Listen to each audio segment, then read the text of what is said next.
दोस्तों, बिहार की राजनीति हमेशा से अपनी जटिलता और अप्रत्याशित मोड़ों के लिए जानी जाती रही है। और जैसे जैसे 2025 के बिहार विधानसभा चुनाव नजदीक आ रहे हैं, यह राज्य एक बार फिर से सियासी भूचाल का गवाह बन रहा है।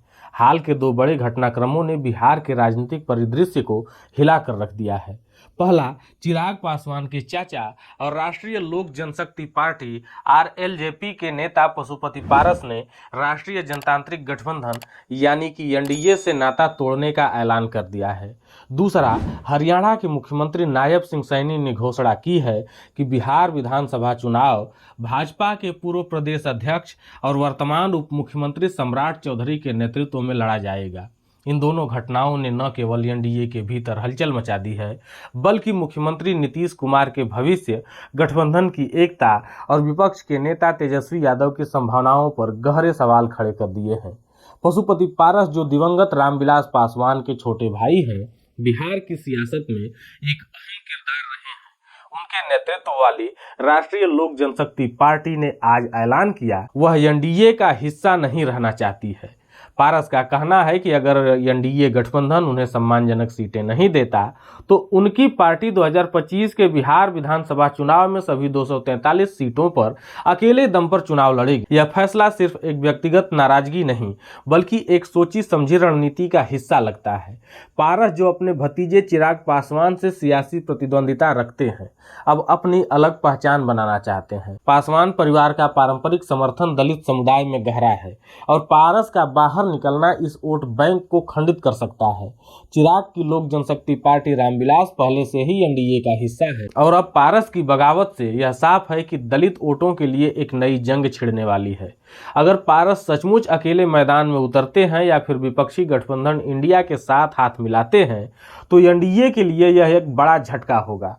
उनकी नाराजगी इस बात का भी संकेत है कि एनडीए के भीतर सब कुछ ठीक नहीं चल रहा है। वहीं दूसरी ओर हरियाणा के मुख्यमंत्री नायब सिंह सैनी का बयान बिहार की सियासत में आग में घी डालने का काम कर रहा है।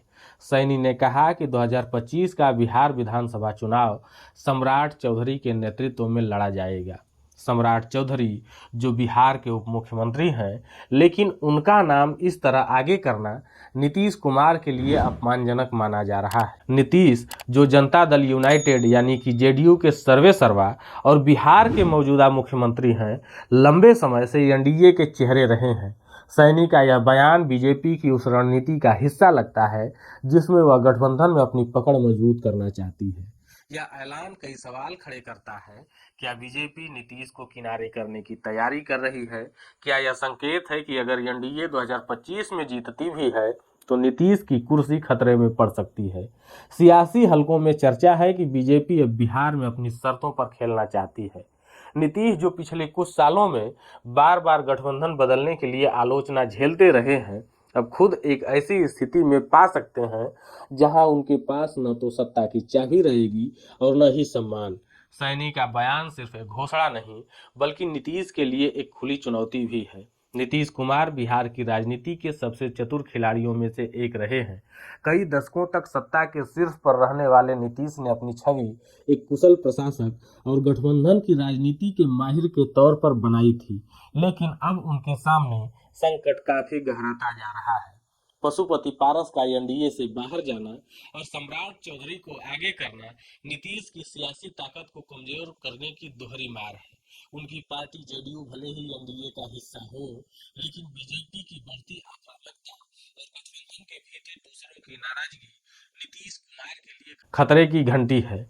हाल ही में नीतीश ने कहा था कि वह अब कभी एनडीए से अलग नहीं होंगे। 2 बार गलती कर चुके हैं, लेकिन अब आगे ऐसी गलती नहीं करेंगे। लेकिन क्या यह उनकी मजबूरी का बयान था? अगर बीजेपी सचमुच सम्राट चौधरी को आगे बढ़ाती है और चुनाव जीतने के बाद नीतीश को किनारे करने का फैसला करती है, तो यह नीतीश के सियासी करियर का अंत भी हो सकता है। उनकी उम्र और बार बार पाला बदलने की छवि पहले से ही उनके खिलाफ जा रही है। ऊपर से एनडीए के भीतर यह उथल पुथल नीतीश को एक कमजोर नेता के तौर पर पेश कर रही है। अगर पारस या कोई और सहयोगी इंडिया गठबंधन में जाता है तो नीतीश की स्थिति भी और नाजुक हो जाएगी। एनडीए के लिए यह सिर्फ पशुपति पारस की बगावत तक सीमित नहीं है। गठबंधन के भीतर पहले से ही तनाव के संकेत दिख रहे हैं। जीतन राम मांझी की हिंदुस्तानी आवाम मोर्चा ने भी 20 सीटों की मांग कर रखी है और संकेत दिए हैं कि अगर उनकी बात नहीं मानी गई तो वह भी अपने रास्ते पर चल सकती है।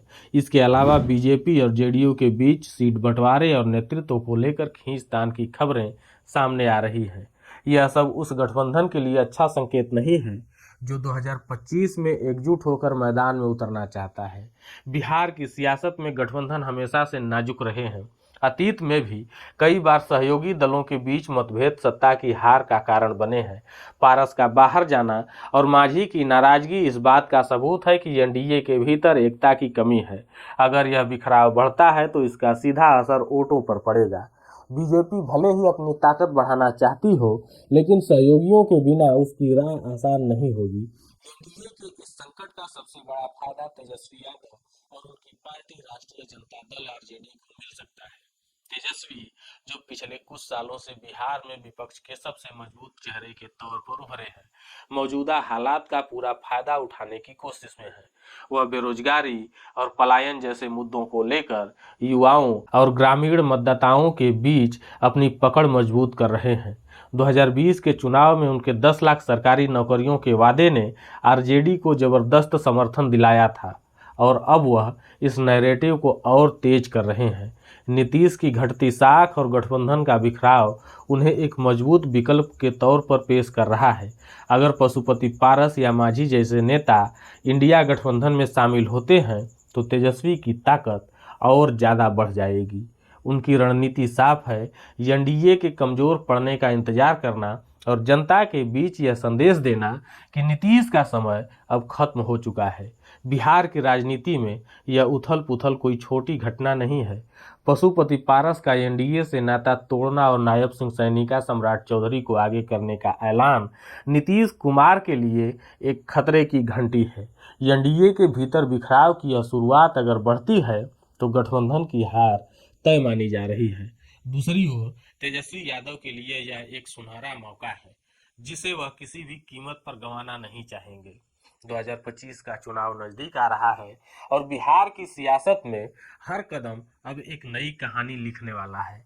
क्या नीतीश अपनी साख बचा पाएंगे?